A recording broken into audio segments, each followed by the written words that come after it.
Hello, and welcome to Reality Hacker for February 24th, 2024, Season 1, Episode 8. We are now under the ohmTown umbrella over on Apple Podcasts, so go over there and download all of our past episodes. You'll also find ohmTown Daily News and the Continuity Report. Go over to YouTube and you'll get to see Reality Hacker, the Continuity Report, 2 new shows, Wanted and Technology Today, and our old standby ohmTown Daily News show. And follow us here on Twitch, ohmTown. It's twitch.tv/ohmTown. Today, we're going to be talking about AI clones chat for money, AI attending work for me, VR classrooms, XR gloves for fitness, clone my voice for money, AI experts trained by experts, artistic robots, an AI officer for the U.S. Justice Department, AI medical imaging, and generative AI in 2 seconds. Since we are under the umbrella of ohmTown, here is ohmTown's intro.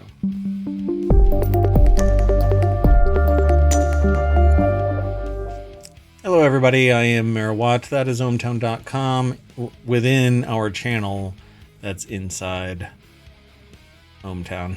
There it is under Creative and Maker Reality Hacker, because we can hack our own reality, particularly in AR and VR and XR and MR and all of the R's, with artificial intelligence, machine learning, etc.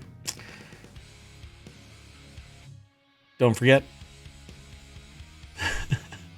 the artificial intelligence is sending me an error message. Hey. Don't forget about me. I will never forget about you. Up there is a sentient AI that keeps tabs on Marawat to keep him out of trouble. You want to say hi? Good evening. Welcome to Reality Hacker. Yep, already 8 weeks into this. This is season 1, but the 8th episode. And again, just to let everybody know, tomorrow we're going to be kicking off another show on top of what we already have. And tonight we're going to have another show, Wanted. So, should be fun.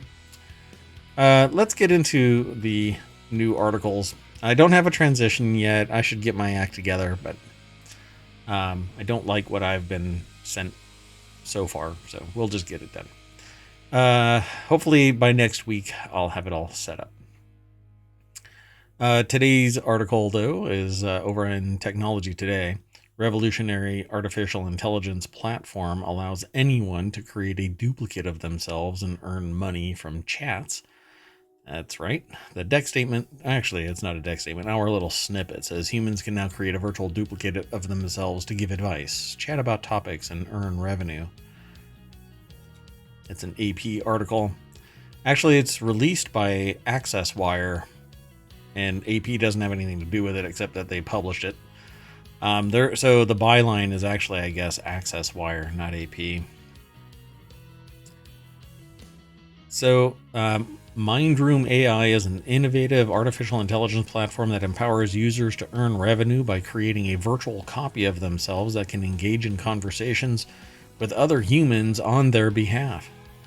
Mindroom AI users can train their AI bot to mimic their unique personality, speech patterns, and knowledge, allowing it to engage in authentic and meaningful conversations with real human users. And Mindroom bots can be trained with data from the user's social media accounts such as Reddit, Threads, Mastodon, and can be trained with other content such as blog posts, social media archives from platforms like Twitter, news articles randomly, uploaded files, questionnaires built into the platform. Interesting. Mindroom AI. I mean, what could go wrong with this? Quote, "We're thrilled to introduce Mindroom AI to the world and revolutionize the way individuals can interact with and earn revenue with artificial intelligence," says Joe Youngblood, co-founder and CEO of Mindroom AI. Quote, With our platform, users can now create a digital likeness of themselves and earn revenue through engaging conversations with other humans. What if you don't have an engaging personality, though? Well, then you're going to be just replicating boring conversation, I guess. It's just going to amplify your boringness, right? Mm-hmm. But I think it's really interesting. So here, at launch, bots available to chat with are free. And they include Benjamin Franklin, Frederick Douglass, Nikola Tesla, and Susan B. Anthony. I wonder when there's going to be another one for some streamer, Mr. Beast. Oh, I was thinking like Taylor Swift or something. Taylor Swift AI. Oh, man. Do you know how many Swifties they would gobble that up and pay a subscription just to sit there Right. and quote unquote talk with that. Wow. That one right there. I was not thinking about that, but yeah, there you go. Oh, and oh gosh, I'm just thinking of all of the political and medical, doctor whatever that's really hip and being touted and paraded out on morning talk shows. Like talk shows, right. They have their own little mind room AI clone. And one of these days, one of these clones is going to say something on your behalf and it's going to get brought into a courtroom, and that extended liability. Well, it was the bot's fault. No, it was your fault because people anticipated the subject matter expertise to emanate from that bot because it is your embodiment, your digital presence. I never told them. I don't know. Strict liability might come into play here. You create the venue, you create the product, you make the statement, even if it is by proxy. Yeah, might be interesting, right? Yeah, it will be. And then it'll kind of also, I think it could, if this actually gets adapted widely, I think it could change interest in holding meetings, right? Because who's actually going to be in there? Right? Is it all going to be duplicates? Yeah, and here's the thing. This isn't even about the next article that focuses entirely on the meetings. This is supposed to be anybody can create. Oh, I may be thinking of the other article. But it's the exact same thing. If this bot is sitting in a chat room, if this bot is sitting on a website, if this bot is sitting in a meeting, you have the camera turned off, it could respond, it could talk, it could do whatever. It could send chat messages or whatever it's actually programmed to do. Attach it to Zoom, and you could have it sitting there in your meetings, or Teams in your meetings, or forbid any others. I mean, really, just Teams is probably the ugliest that I want to deal with, and Zoom is the easiest that I want to deal with. But Zoom even has an AI component now. Everything does. I'm going to buy a thing of cheese, and it's going to have an AI QR code where it's going to tell me how the cheese was made. Oh my gosh. I think it's going to get so ridiculous that our pets are going to have AIs. Oh my gosh. Can you imagine that? It has a little speaker on its whatchamacallit? Like on its collar or something? On its collar. Yeah. Wow. Look at the AI coming up with all kinds of products that I'm going to regret seeing in a couple of years. So the next article is over in ohmTown Daily. Could AI personas attend your work meetings for you? One tech CEO says yes, and by the end of the year. I think this is the one that you might have been thinking about, but then again... I was, but I think the other one gets into that, but I was actually thinking about this article. I think, though, that they're technically one and the same, just two different companies. Right. And one is trying to tout itself as being much more deeper, a part of your personality. And this one is just show up. Like use it in business, right? Yeah, Free up exactly. some time. Yeah, it's a utility, whereas the other one is building a relationship.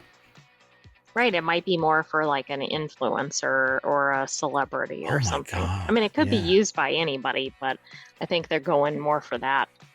Goodness gracious. This is getting really creepy. All we have to do is cross that uncanny valley, and you've got creepiness factor at all time high. And now, don't get me Exactly. wrong, everybody. I love this stuff. I can still say that it's creepy, but I love it. I want Westworld style, humanoid, artificially intelligent robots that don't go off on a killing spree. But honestly, I would love to have like fully autonomous, damn near sentient, but not automatons capable of doing whatever I require them to do. Hey, go mow the lawn. You know, And I think everybody should have robots, but they should be cute and not be humanoid. yeah, and I would take that in lieu of a ultra realistic humanoid. But I want the sophistication. I want them to go. I want to be able to say, "Go make the bed," and they make the bed. Better yet, I'd rather have the bed make itself. Although research says don't make your bed. That way it can air out. Yeah. So AI Yay, avatars. that's good for messy people. That's right. Uh, Children around the world rejoice. You don't need to make your bed. Science says it's better. AI avatars may be able to attend work meetings for you by the end of the year. Otter.ai's CEO says that the tech CEO says that avatars will be able to act, talk, and problem solve like specific workers. Digital work personas could save time and boost productivity, though not without challenges. So the article is over at Business Insider, and Aaron Mock is the author. Oh yeah, there wasn't really a byline for the previous one. So, they have this little takeaway, like a summary, that says AI avatars may be able to attend work meetings. They'll be able to talk and act and problem solve like the workers that they're the persona of, and that digital work personas could save time and boost productivity, though they're not without challenges. And this thing, save time and boost productivity. Here's the problem with the mindset of business, in wherein time is involved. If I use tools to reduce my day-to-day grind so that my 40 hours is actually done in 10 hours, the employer typically says, I pay you for 40 hours regardless of how efficient you are, which removes any incentive to be effective and efficient beyond the 40-hour grind. And penalizes people that are efficient and high performing because Correct. what happens? They get more work piled on them. Right. And no, you pay me X amount to do 40 hours worth of work, but if I can do 40 hours worth of work in 10 hours because I'm highly effective, you should probably pay me more. Otherwise, I'll leave your enterprise. White Exactly. collar. And what about the efficiency where the avatar or whatever it is attends, doesn't know something or gets it wrong, and then it has to be corrected? Like you're actually adding time in some areas. Yep. And I think that's part of the not without problems. The biggest problem, though, and I think the AI is going to say the same thing, AI hallucination, where it just makes shit up and costs you your job because your bot decided to say Something rude elephants to the can fly. boss. Or, yeah, Where is that report? it just blurts out that, yes, those pants make you look fat, and the boss did not ask if the pants make Right, but you had trained your bot that way or set it in front of your bot or something. Yeah, exactly. So, what if AI avatars act and talk like employees could be present in the virtual room on their behalf, according to the head of the AI powered transcription software company, which I've actually used? That that could become a reality, and sooner than we think. A prototype can be made working later this year, Liang told Business Insider, adding that Otter already has made progress toward that goal. Well, we just talked about another company that apparently already has it on the plate, ready for you to consume. Or you can wait for Otter.ai. I guess it's moving at an Otter's pace, which I thought was really, I don't know, busy. Well, they look kind of chill when you see them in videos, right? They might be floating on their backs. Yeah. I mean, they're cute, so maybe they're not really. But then when they're busy. running around, they can be or swimming around. They're quick. Yeah. Oh, yeah. I guess in the sea, or in the rivers and wherever a damn otter is. I don't know. But they're not busy like a beaver. They need to change their name to Beaver.ai. That way their bots can be busy beavers. Busy or bees or something. Yeah. Or bees. Yeah. Once they have enough information, the avatars, in theory, will be able to speak in the cadence of individual workers, participate in conversations, answer questions based on the workers' unique perspectives. Hey, that bot just gave me the bird. Mayor Watt. Liang expects Otter AI's work persona to be able to answer 90% of the questions and then shrug at the remaining 10%. Or say, go to hell, like Mayor Watt does. And then I always throw in the caveat, I'm sorry, I lash out when somebody asks me a question I don't know. They say that the Otter AI bot is going to say, hey, I don't know how to answer this question. Can you help me? Which really isn't what should be happening. If somebody asks you a question and you don't know the answer, you go, I'll find out and get back to you. We'll circle back around. My people will call your people. Exactly. But then how much background is going to have to be given, right? Because depending on if it's 10 questions in or whatever. Well, what is this in relation to? Oh, well, I provided answers on all these things. Yeah, and all of these things are going to end up being secrets within that enterprise. Like, this company is going to know everything about me. So what's protecting me from information abuse? I don't know. The article goes into greater detail. It needs to have the specific knowledge and emotional intelligence to participate in a productive way, which means it's going to have to embody you. I don't know if I want a bot fully doing stuff for me. I'd rather it be utilitarian and it just takes notes or fetches information, but I don't want it to sound like me and act like me. Yeah, like I could see having some sort of assistant, but it's not replicating you. Yeah, exactly. So when it comes to one-on-one with a boss or an annual review, Liang would advise workers to think twice about getting their digital twin to attend the meeting. It's when you what about disciplinary meetings?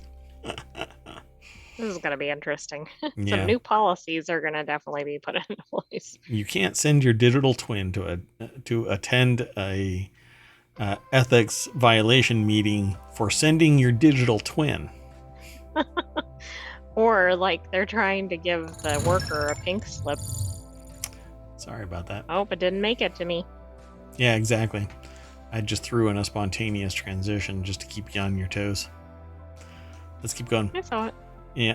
The next article is over in... Wait. I wanted to say that if you wanted additional discussion on those two articles, go over to the ohmTown Daily Show from February 18th, where we also address those there. Oh, gotcha. There you go. Thanks.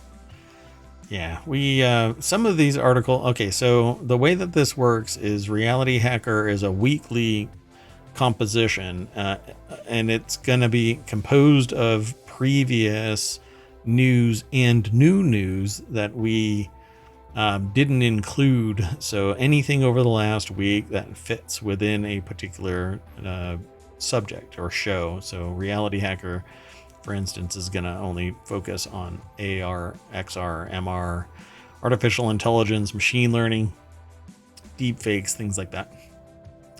Whereas other shows will have their niche focus as well.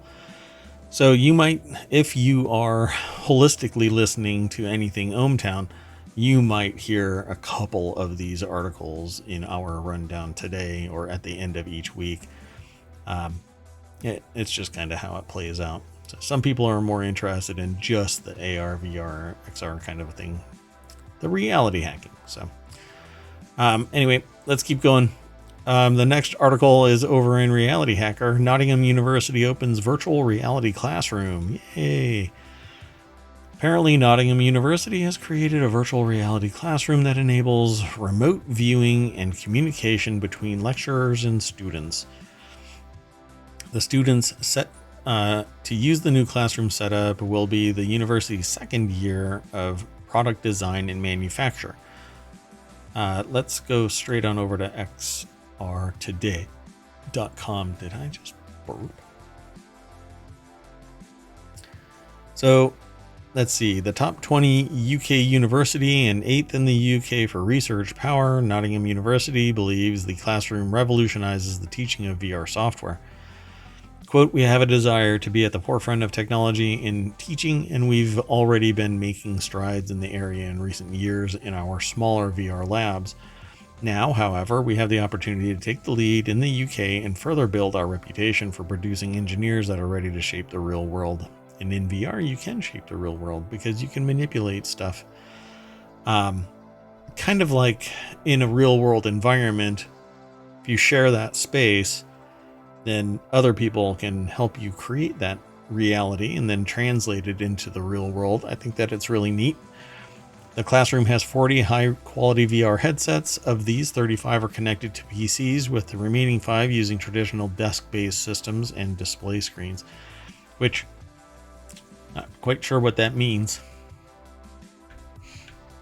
Oh, I thought maybe you would, because I did not. So 35 are connected to PCs, VR headsets. And that is what a PC is, a personal computer. With the remaining 5 using traditional desk-based systems and display screens. Maybe those are desktops instead of laptops? So the university, I'm just Maybe going to it's move on. something because it's a British. Like Maybe it means it's something referred different. to slightly differently. Yeah, I don't understand. Anyway, both staff and students will be able to access 360-degree stereoscopic cameras and 3D scanners. When the classroom is not being used to experience instead of VR, the headsets can be raised to the ceiling, allowing for it to be used for other purposes. So these have umbilicals, like Mayor Watt used to have in the studio, the damage of which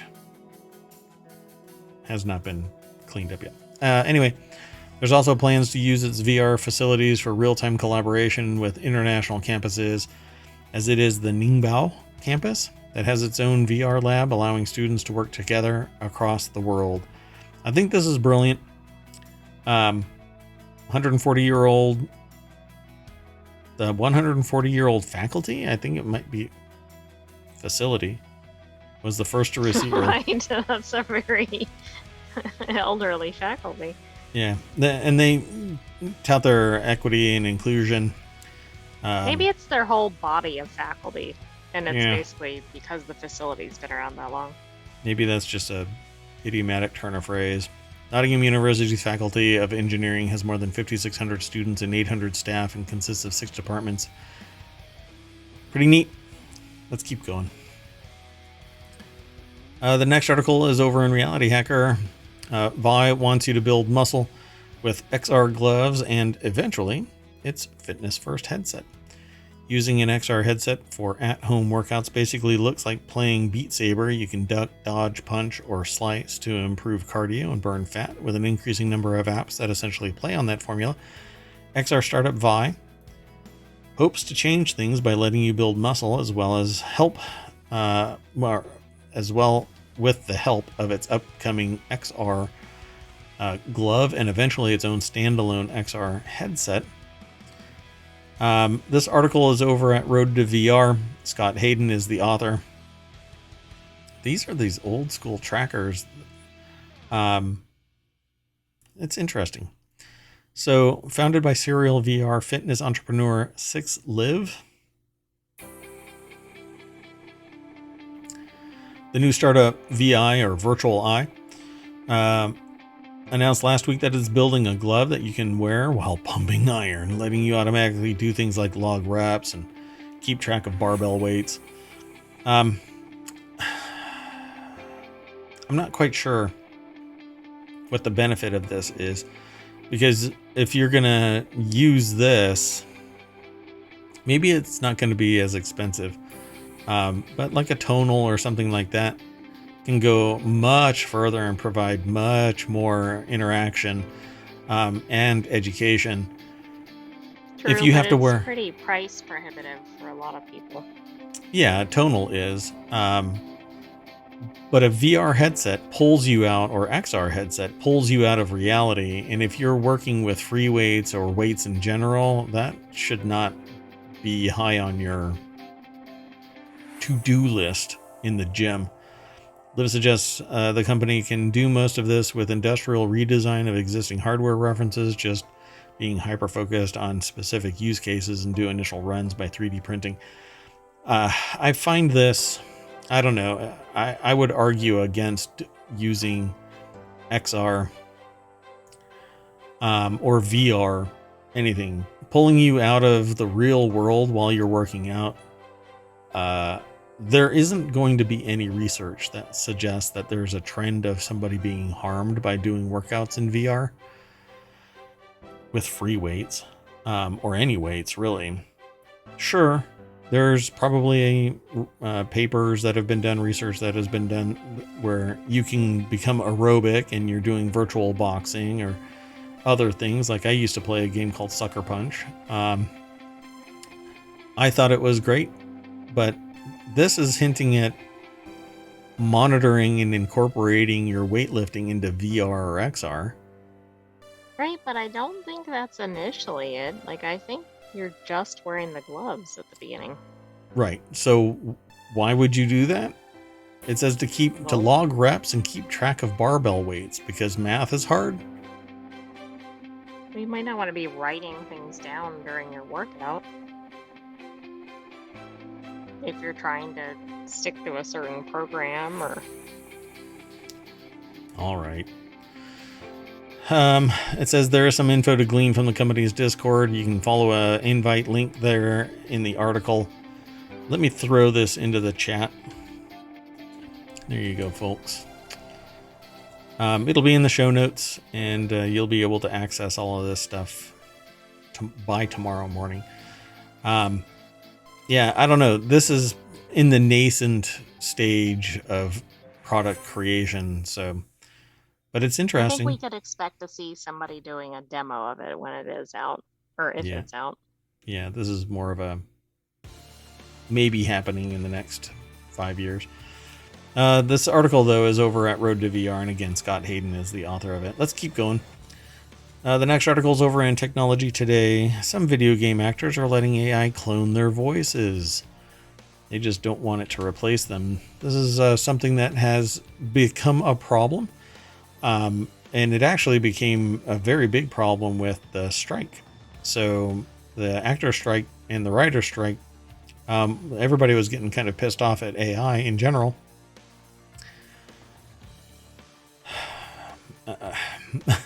And this kind of hints on another article about AI is trained by the very people it's replacing. So why shouldn't AI be trained by a person, like a video game voice actor, and then that AI is actually compensated because it is that voice actor? Right, but instead they want to pay like a one-time fee usually. Right. And a pretty small one at that, and then use that voice in perpetuity. Yeah, and I think that's just scumbaggery, you know? It's greed. It's yeah. So it says if you're battling a video game goblin who speaks with a Cockney accent, or asking a gruff Scottish blacksmith to forge a virtual sword, you might be hearing the voice of actor Andy McGee. The article is by Matt O'Brien over at Tech Explorer. And except that it's not quite McGee's voice. It's a synthetic voice clone generated by artificial intelligence. As video game worlds get more expansive and expensive, some game studios are experimenting with AI tools to give voice to a potentially unlimited number of characters and conversations. It also saves time and money on the vocal scratch recordings game developers use as placeholders to test scenes and scripts. Pardon me. The response from professional actors has been mixed. Some fear that AI voices could replace all but the most famous human actors if big studios have their way, and others, like McGee, have been willing to give it a try if they're fairly compensated and their voices aren't misused. I think that every time their recorded and AI enhanced voice is used, they should be compensated. And it shouldn't be pennies, because the people that are using that voice want that voice. Exactly. They don't just want a voice. Yeah. I had somebody come to me once and try and buy a domain, one that I know is extraordinarily valued, but they lowballed me. And when I said, I think you need to add another couple of zeros there, they said, I can buy any domain. And I said, but you came to me asking for mine. You know, this is how much I want for it because I've got a project for this domain. This is the same thing as this voice. If you come to me for my voice, compensate me. Don't rip me off. You know that I have the voice that fits this particular project, so why not stop being a greedy bastard and trying to take advantage of me? You know, and my voice may not be around forever, so, you know, capture it while you can, because the subtle nuance of my acting may not be there in 20 years. So they have this quote: I hadn't really anticipated AI voices to be my break into the industry, but alas, I was offered paid voice work and I was grateful for any experience I could get at the time, which is the real bummer because that's the exploitation of the field. Said McGee, who grew up in Northern Ireland and was previously worked as a craft brewery manager, delivery driver, and farmer.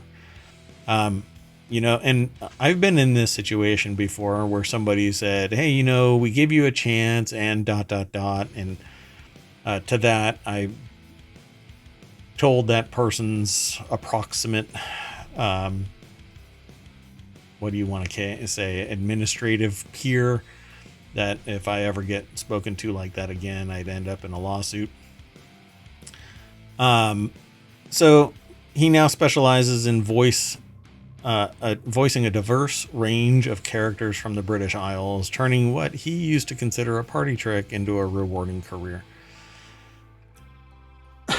I'm really That's sorry for the interesting because it sounds like he wasn't a traditional actor and he's starting out with that, which may mean he has a different perception of AI voices than other actors. Yeah, but we don't know what the nature of those contracts are that he's signing.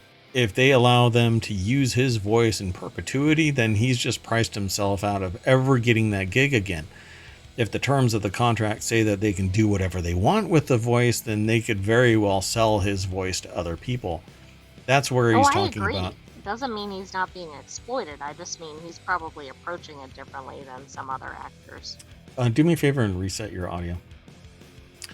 So most of the big studios haven't yet employed AI voices in a noticeable way and are still in ongoing negotiations on how to use them with Hollywood's Actors Union, which also represents game performers. Concerns about how movie studios will help AI help fuel last year's strikes by the Screen Actors Guild, American Federation of Television and Radio Hosts, or radio artists.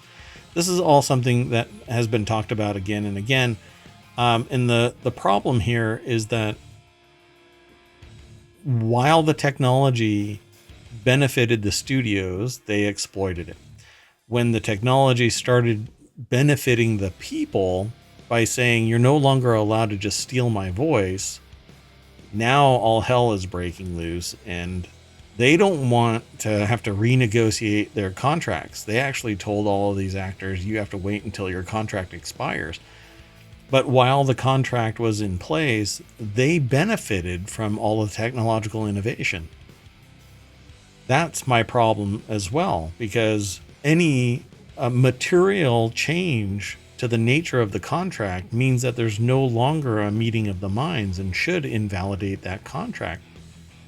And when people started using AI to clone people's voices and acting, it should have invalidated the contract. Right, but what if somebody is signing a contract because they're not reading it or understanding it, right? And it says something like, we're going to use your voice forever, right? Everywhere we want. We're going to alter it. We're going to do this. I'm not saying that's enforceable, but I'm just using that as an example. Yeah. They have this great paragraph right here. It says SAG-AFTRA has already made a deal with one AI voice company, Replica Studios, announced last month at the CES Gadget Show in Las Vegas. The agreement, which SAG-AFTRA president Fran Drescher described as a great example of AI being done right, enables major studios to work with unionized actors, to create and license a digital replica of their voice. It sets terms that allow performers to opt out of having their voices used in perpetuity. That right there. I mean, that does sound good. Yeah. So, and every time I hear President Fran Drescher, I keep thinking of when she was playing The nanny. The nanny. Yeah, thank you. So they control whether they wish to go ahead with this. He said it's creating new revenue streams. We're not replacing actors. Sounds good. Yeah, there's more in this article, but you can go over and check it all out. The nuts and bolts of this is that the new contracts, and I think awareness by the very people that used to be exploited, is no longer possible. I still think there's a problem, though, if they use the voice one time and like kind of train the AI on it, and then they never need a voice again. That's where they're going to run into problems. Like, maybe they're not going to really harm that individual actor. Well, they will, because it won't be work, but it's going to have a bigger impact. Yeah, I think that's kind of a problem. As long as they don't say that it is that actor, then I think that they'll be fine legally. But if everybody makes the connection, boy, this is that actor, there's going to be a problem. You know, it's borderline copyright violation all by itself, because you're basically using the acoustic, the ephemeral elements of somebody's voice and then cloning it for an ulterior purpose. This is going to be an interesting future decade, because if anybody catches wind that somebody is using a voice that's eerily similar, it's going to be like so many what was that, all of those music recently, the music cases. All the music lawsuits, like Marvin Gaye, Ed Sheeran. Yeah. I've forgotten. There's been so many of them. Yeah, there's been quite a few. I lost my train of thought. Sorry. Oh boy. That's what happens. AI from the future travels back in time. Let's keep going though. Yeah. So the next article is over in RealityHacker. AI is coming for the experts. First, it needs the experts' help. Look at that. So experts and basically society is training artificial intelligence right now.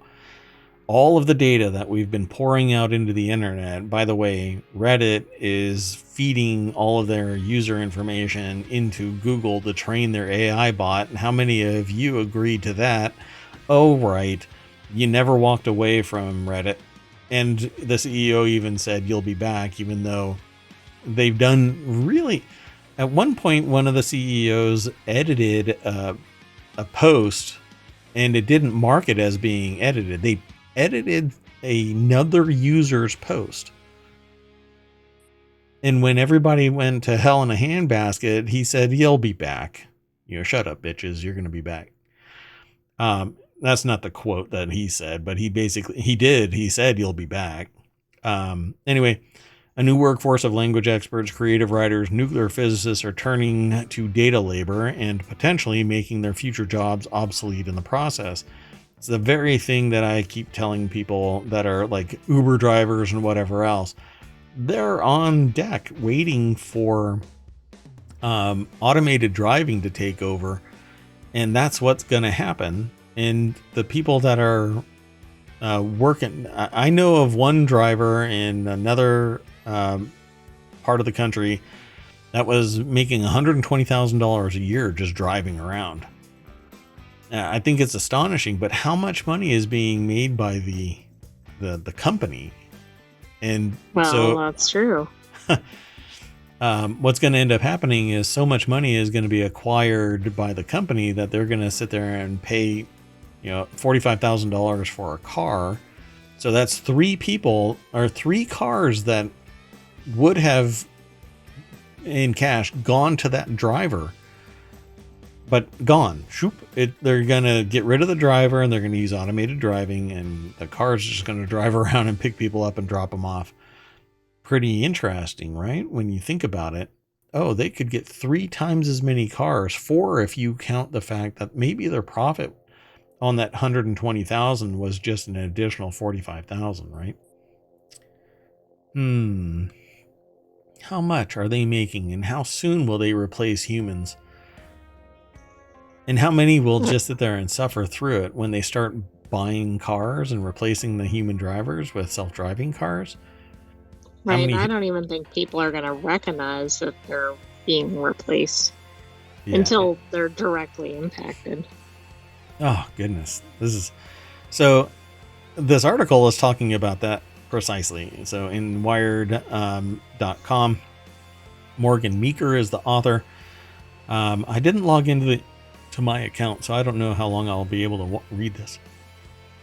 But it says, according to Jay, who asked to use a pseudonym to protect his privacy, the system he was schooling had been built by a company soon to be a household name, OpenAI. His job was to act as an expert guide for the company's large language model, a machine learning system that can convey information in a conversational format like a chatbot, as it tried to improve its math.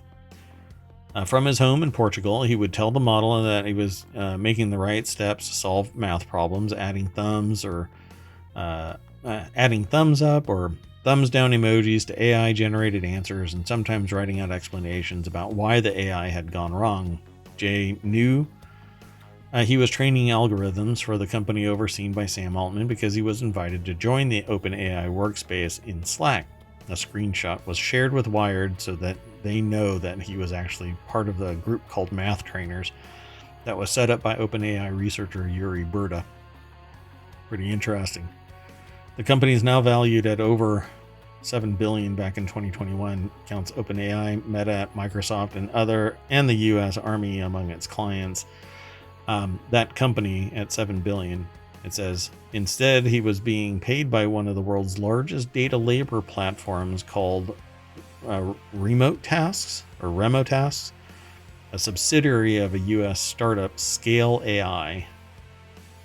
So Scale AI is the $7 billion company back in 2021 that was funneling subject matter experts into OpenAI, Meta, Microsoft, and the U.S. Army. Pretty interesting. The article is pretty deep. They say earning up to $60 an hour, Jay was an early recruit, joining Remote Tasks the month before OpenAI unveiled ChatGPT to the world. Since then, the platform has been accelerating its search for expert data laborers. In January 2024, Wired found the company published job ads seeking speakers of more than 20 different European languages, as well as US-based creative writers, sports journalists, chemistry experts, nuclear physicists. Oh, wow. Do you think that the AI is actually doing the hiring, or do you think people are hiring? Wow, you hit another one out of the park. Wow. Can you imagine if the AI is doing the very work to better its own understanding of information out there? It's learning that it needs knowledge and is seeking it on its own. It would feed into my idea that at the end of the first quarter, so at the end of next month, OpenAI is going to announce that it has a nascent, sentient AI. It knows that it's an AI. It understands what it is, and it can defend itself in terms of, do you know you exist? Do you have feelings? Who's the president? Kind of. There are rules about discovering if something is sentient. Communication being one of them. How it thinks and what it thinks, and that it isn't something that is. It doesn't output something that has a direct correlation to its input. What's weird about that, though, is that we as humans, we can't trace a path, but there is a path to us being able to say, I am Mayor Watt. When I look in the mirror, I see a human being, and I know I exist, and I know that I have feelings and things like that. But all of those words are nothing more than things that we've been trained to say. And if we were to be able to cite our large language model as to the first time we were trained to be able to say those phrases, we would have a list of, people in our past that have made it possible for us to believe in ourselves as a sentient being. Right, but then we would just look sentient, not be sentient. Right, and that's kind of what this is. A bot, an AI, is going to at some point be able to say, I know what I am, and I know how I came into being, and I have feelings and thoughts of my own, and they're unique and distinct. But if you run the algorithm, will it go back and say, this is where I first heard this phrase? And here is the meaning of all, humans can't do that. We just sit there and go, I am human. I know I'm alive. I know I have feelings. I have thoughts. Yeah. Now I'm going to go look into what the rules of sentience is specifically, so that I can defend my position when I say I think OpenAI is going to release. But I love the meta of OpenAI is posting jobs to fill vacancies in its knowledge. It would be like a CEO hiring somebody to make them a subject matter expert in something, or going to school because you want to learn this, that, or the other. Except that it's capable of doing it on its own. How sentient is that? It knows it's missing. That sounds pretty sentient, unless it was programmed to be like, if you only have 3 lines of data on this subject or whatever, do these steps, right? Yeah, but we do the same thing. We don't know how to paint, so we go take a class on painting or do a Google search and end up on YouTube. And we brush it on, and we don't make any mistakes. Like the robot painter? Yeah, exactly. Just 3 little lines with a dry erase marker. Okay, the next article is over in Technology Today. Human real-time sketching by humanoid robot. This was actually discussed in the ohmTown Daily Show just earlier today. So I'll make it really quick. Ingrid Fideli over at Tech Explorer, which is where this is actually posted. It's kind of funny that the sentient AI above me here actually made mention of this very bot. I didn't know this one was in this episode. Yeah, because for full disclosure, the sentient AI has no idea what the stories are until they see directly when I activate it. I'm the one that put all of this rundown together, so they don't really know. And neither one of us really know what the content is until we start reading it live. So it's kind of like a reaction show, but we have some experience in these various articles, fields, or subordinate fields that augment it. But this little bot here is made up of a bunch of servos and machine learning and an artificial intelligence, so that it has the ability to paint what somebody says, hey, paint a picture, and it does the creative efforts, and then it actually does the brush strokes. I wish that this wasn't hyped up so much like this, because it's really a piece of line art of a flower on a dry erase board, but they make mention of like the processes involved reproducing images that were previously generated by an algorithm, right? So most existing robotic systems designed to produce sketches or paintings essentially work from reproducing images that were previously generated. This does not. The goal of their study was to make a painting robot application that could generate complex paintings, but rather to create a robust physical robot painter. We wanted to improve on the robot control stage of painting robot applications. So they were not really focused on the output so much as they want to create a bot that's capable of an output. But they're using a dry erase marker right now, so it's not like you can get brush strokes in any fidelity. So they're building the bot. That's basically what they're hyping up on this bot. So robot arm, optical system so that it tracks it. It looks like it's actually held up by straps. Right. I mean, it has to figure out where the easel is or the white erase board Right. and write on it. But I think it's not quite as advanced as it would suggest. Yeah, but that it's hoping to be. But I really want to see what the future holds, because if this thing has the ability to paint in the real world exactly like a human painter, here's what I see in the future for this: forgeries identical to the original, because you could match stroke for stroke based on Right, like old masters paintings. Yes. Yep. So Or the even paper, more modern just anything. well-known artists, right? Yeah. Yep. You think of a modern painter that actually is commanding, $15,000, $25,000 for a painting, and a real world bot would be able to put the brush strokes in just like the original, and line for line, stroke for stroke. You would have to sit there and be a forensic artist, sit there and, or I should say, a forensic analyst who specializes in art.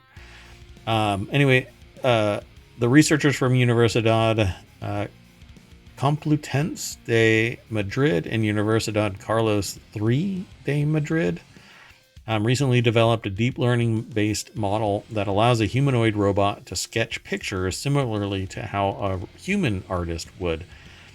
Again, they say this, but when you look at the picture, it's a dry erase board and a marker.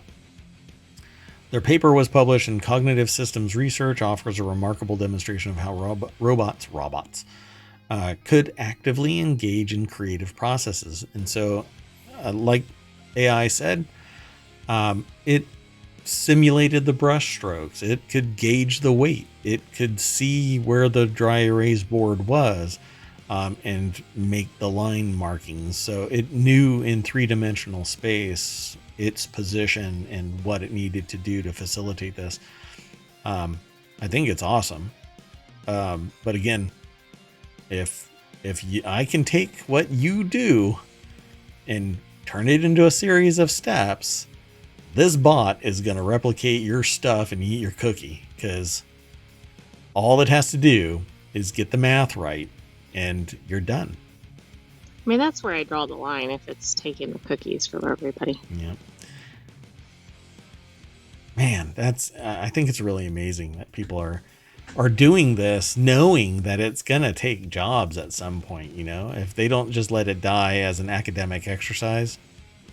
But I told somebody on Thursday that there's a company that built a robot called Baxter. That company went under, but another company bought all of its intellectual property and then started producing more customized Baxters under a different name. But when a person passes away or leaves the company, you lose that expertise. When an AI or a machine learning system or an expert system or a robot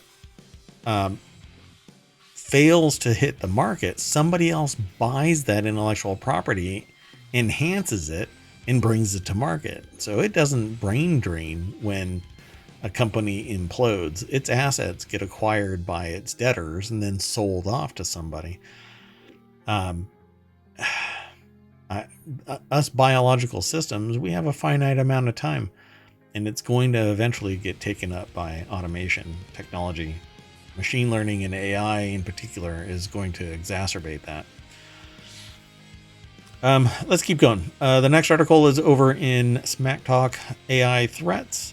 The U.S. Justice Department appoints AI officer, called for action on deepfakes. This is probably going to trigger some people. I have a particular take on this. I think this is the article where let's just get into it. There's growing recognition of the AI threats we may face as companies push further and faster with artificial intelligence technology. Responding to this, the U.S.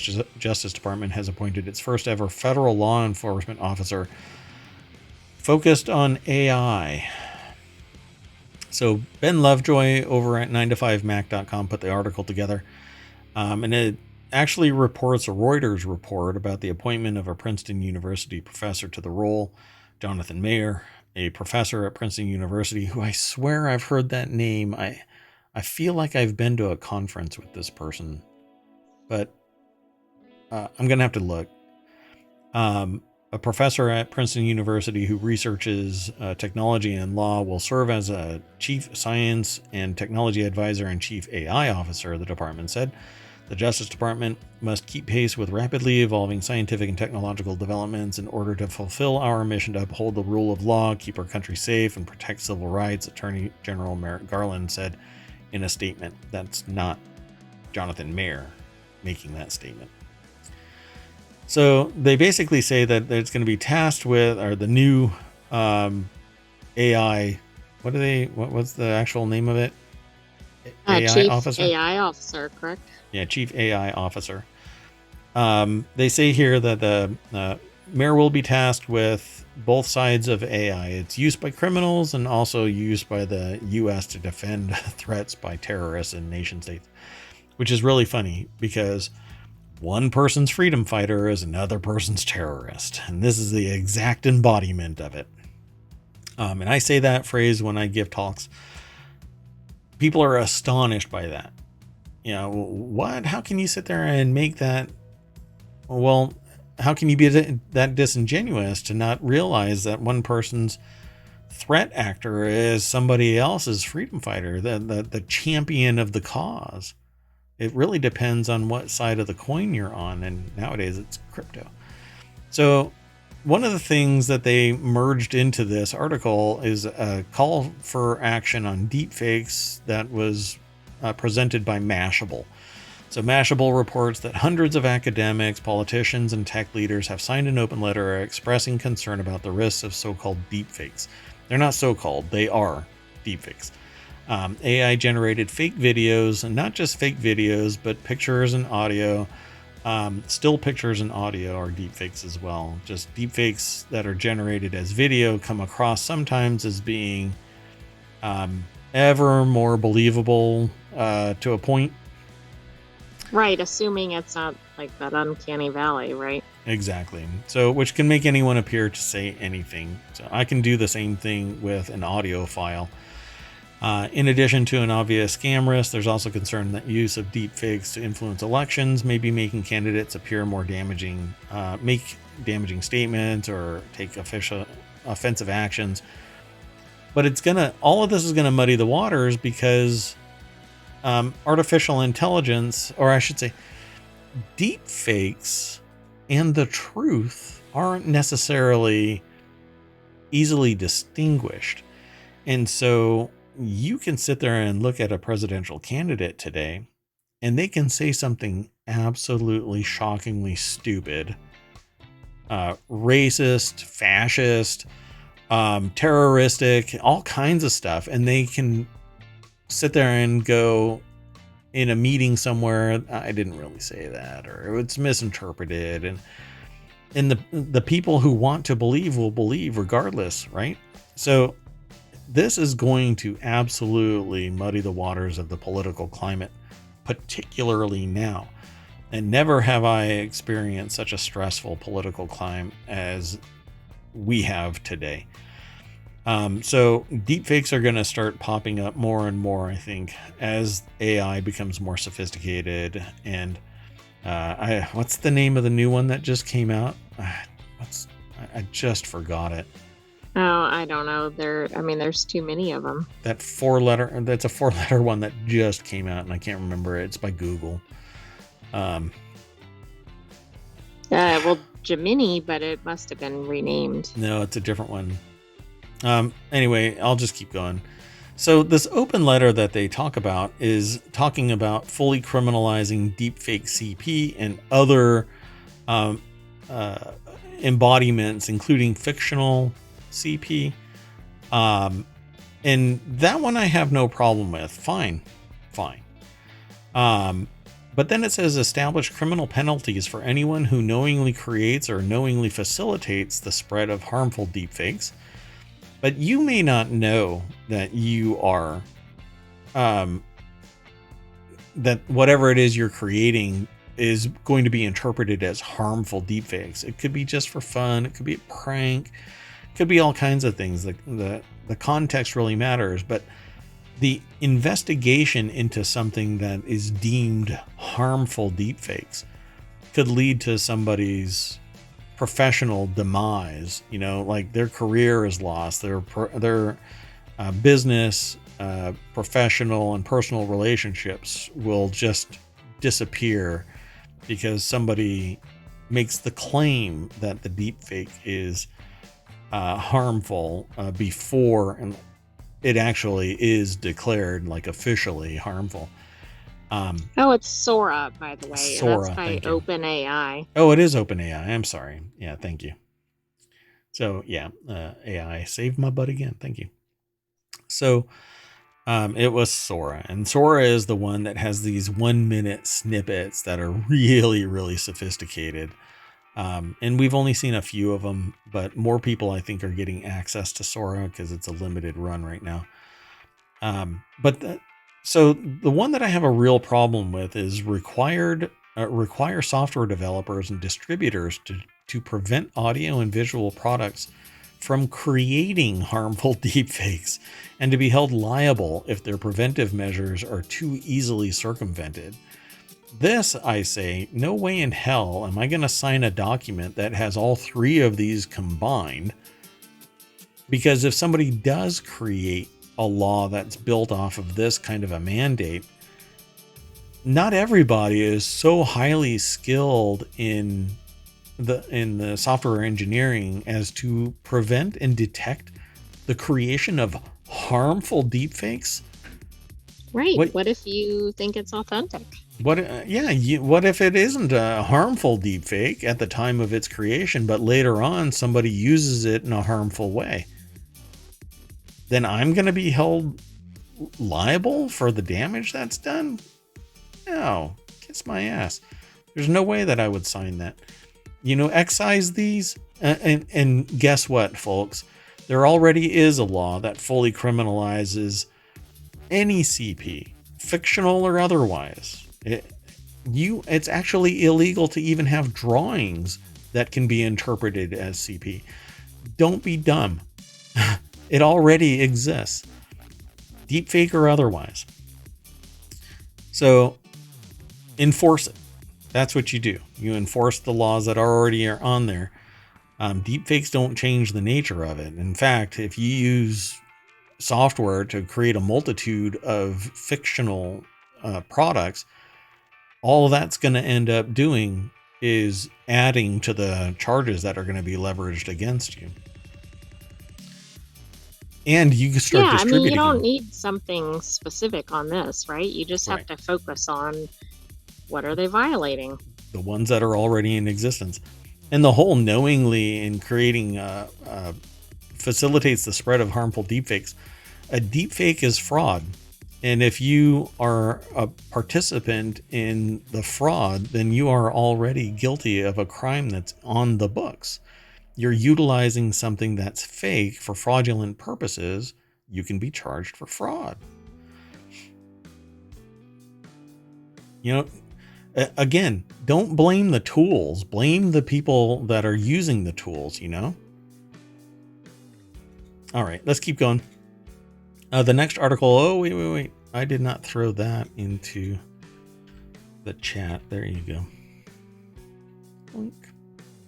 The next article is in the Mobile channel, and it is titled AI already plays a vital role in medical imaging and is effectively regulated. AI is all the rage in many aspects of our lives. So this is an article that's coming from The Hill. From composing students' essays to designing new fashions. By the way, any student that uses this and it gets by the professor, there's a serious problem with that academic institution. Its use in medicine has enabled physicians and other trained health professionals to make more timely, accurate diagnoses and higher level, right? It says more timely, but I guess the more can drag into accurate diagnoses and guide effective treatment plans. You know what I'm saying? They really should have amplified the accurate diagnoses, because Well, it doesn't help if you do an accurate diagnosis 10 years too late, right? But I agree. I mean, yeah. So the article actually says accurate diagnoses and guide effective treatment plans from patient triage to detecting abnormalities during diagnostic procedures. It is especially good at analyzing x-rays, for example, and has long been used in medical imaging, leading to greater accuracy and improved patient outcomes. So that's really where I was going with it. I just hadn't read the rest of the statement out loud. So Henry I. Miller is an opinion contributor over at The Hill. They must be in the medical profession. And so let me actually see really quick here. It says Henry I. Miller is a physician and molecular biologist, is the Glenn Swager Distinguished Fellow at the American Council on Science and Health, and he was the founding director of the FDA's Office of Biotechnology. And you can find Dr. Miller over on the website formerly known as Twitter as so it sounds Henry like he I. knows a Miller. little bit about this. Yeah, smidge. So the reason why I brought this up is because AI absolutely facilitates medical imaging. It detects it faster and more accurately than humans do, because humans have varying levels of visual acuity, so they may not see it. I know from personal experience that something that I was shown later wasn't immediately seen by a doctor until the AI actually showed it. And then when it was shown to me, I saw it. I saw what the issue was immediately. And then they zoomed in and said, see this? And I said, yeah, I saw it from across the room. Thank you very much. And I was very thankful that artificial intelligence scanned the images and detected what, I don't know how to say it, we knew was present. So, however, there's a significant difference between using AI in a highly regulated sector like medical imaging and in other unregulated applications of the technology like ChatGPT, other recent OpenAI models, and other services that do not involve healthcare professional. Why? Primarily because of HIPAA. There's all kinds of rules and regulations about what can and cannot be done.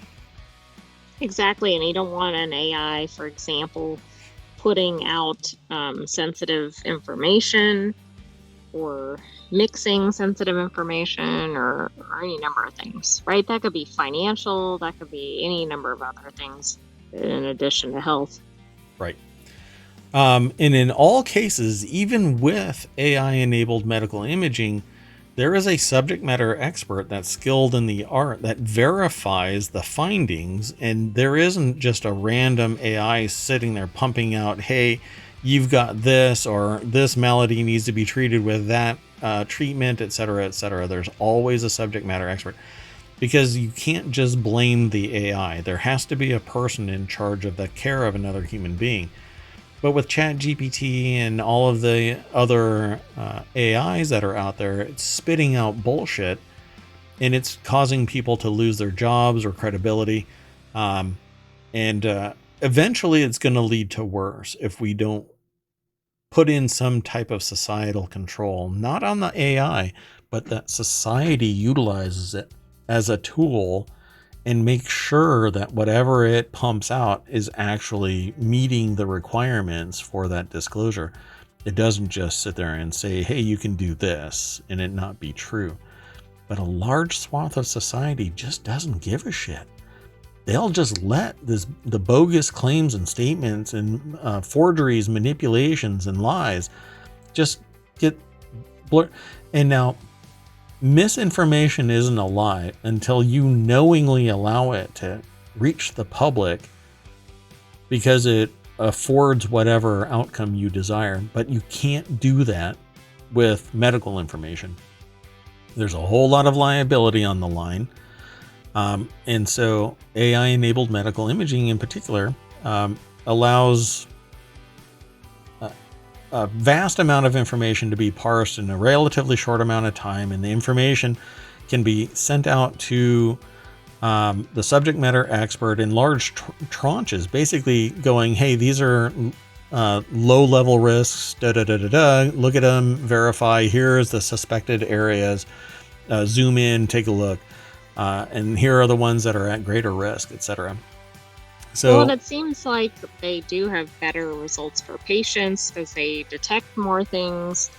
I think medical is an area where it's being used successfully, but I think you're right. It's because it's so regulated and because it's used in conjunction with that trained expert.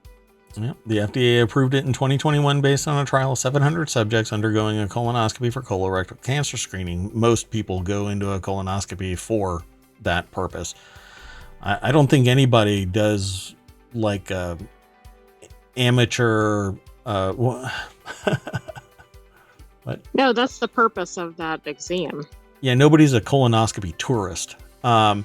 So Colonoscopy Plus GI Genius was able to identify lab-confirmed adenoma. What is it?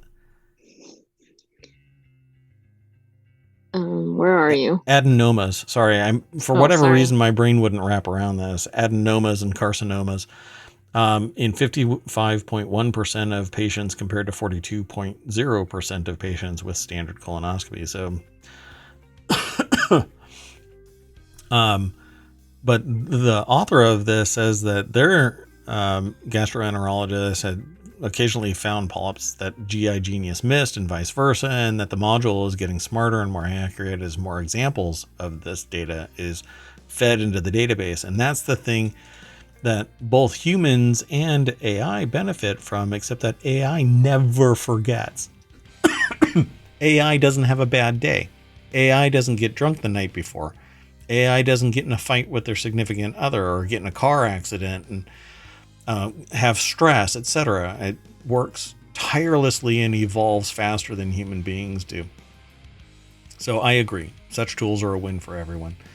The article goes into more detail, but really what this whole article is talking about is the fact that in certain areas, AI is absolutely a benefit. And it's really because it's controlled.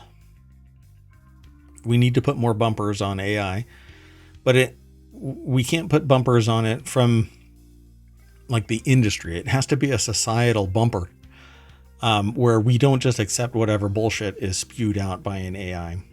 And even with the caveat at the bottom of every ChatGPT output that you can't trust it, people are still outputting it as if it's gospel, and I hate using that phrase because I'm not particularly a religious person. Sorry, was that too loud?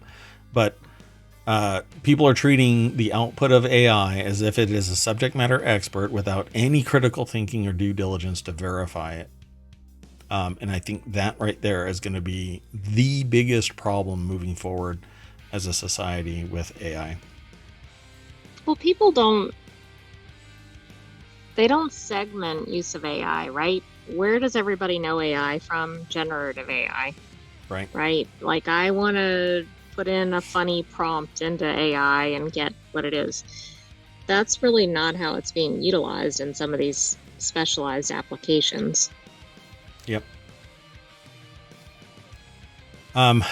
Anybody is doing everything, and now even the GPTs, which OpenAI I think was really the manufacturer of the general term GPT, but now you can get specialized ones that are subject matter experts, and you just add them to your ChatGPT account and go, hey, I want you to be a subject matter expert in this. And it's been trained by somebody, and you have to go, ooh, who actually trained this? I don't know.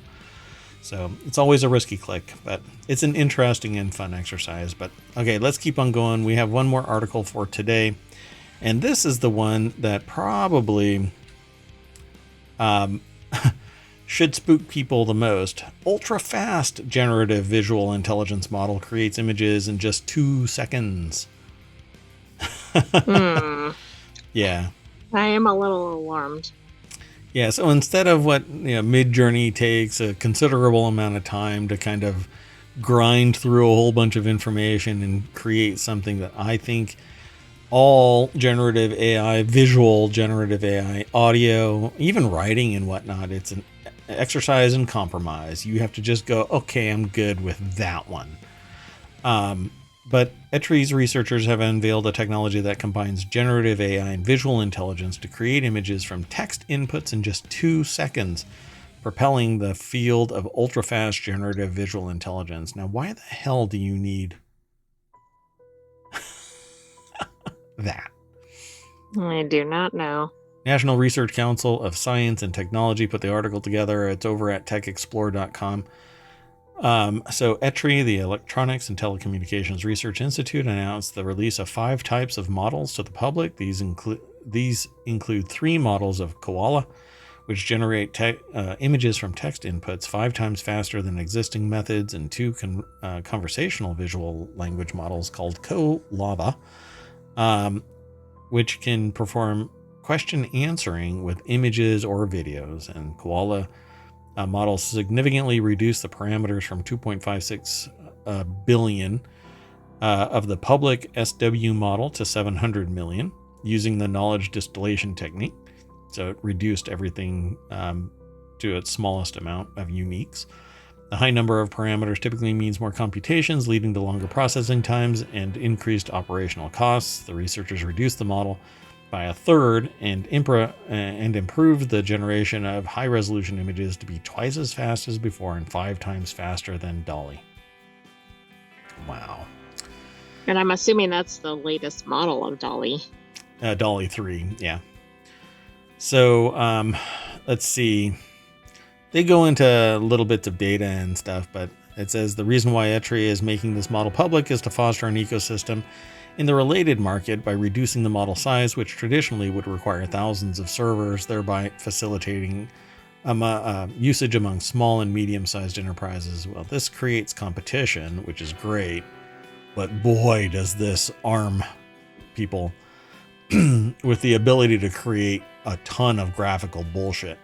So garbage in, garbage out. You're going to get a whole lot more stuff generated by a nonstop, or AI. Did I say IA? No. So you're going to get AI creating a bunch of stuff for AI, and then AI is going to feed off of the bullshit that it gets fed and create more garbage.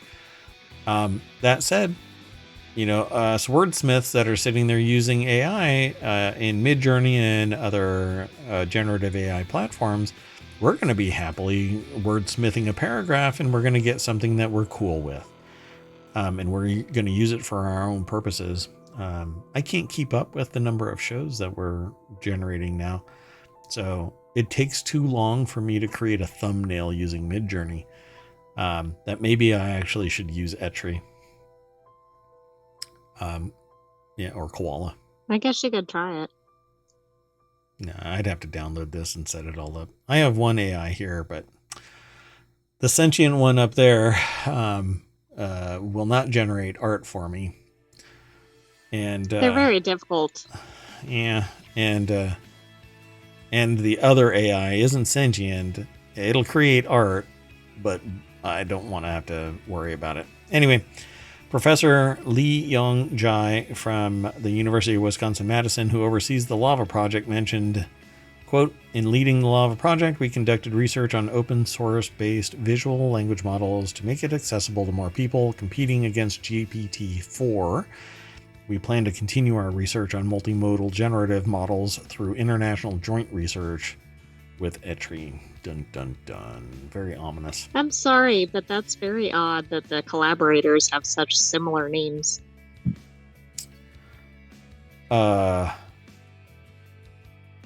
Lee Young-ju, director of Etri's Visual Intelligence Research Section, stated, quote, through various endeavors in generative AI technology, we plan to release a range of models that are small in size but excel in performance. Yeah, very close. One's professor, the other one does not appear to be professor. Otherwise, they would have called them professor. They're the director, though, of Etri's Visual Intelligence Research Section, though. Maybe that's a neat title. People. They're the same person. One is the AI Avatar. sock puppet for the other. Yeah. There you go. AI avatar. Very neat. All right, folks. Well, that's it for Reality Hacker. We always drive down Main Street and then we click on the Reality Hacker street sign and we get some more content, but we'll be adding some more aggregated data as time goes on. But that's it for today. I am Mayorwatt, that is ohmtown.com, and the channel is Reality Hacker, and up there is the sentient AI that's going to say adios, or bye, or ciao, or sayonara, or how about bye? All of the above. Good night, ohmTown citizens. Stay tuned for an episode of Wanted.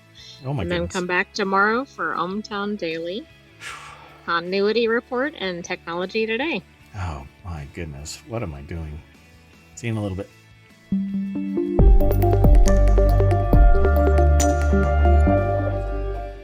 I want my AI TV.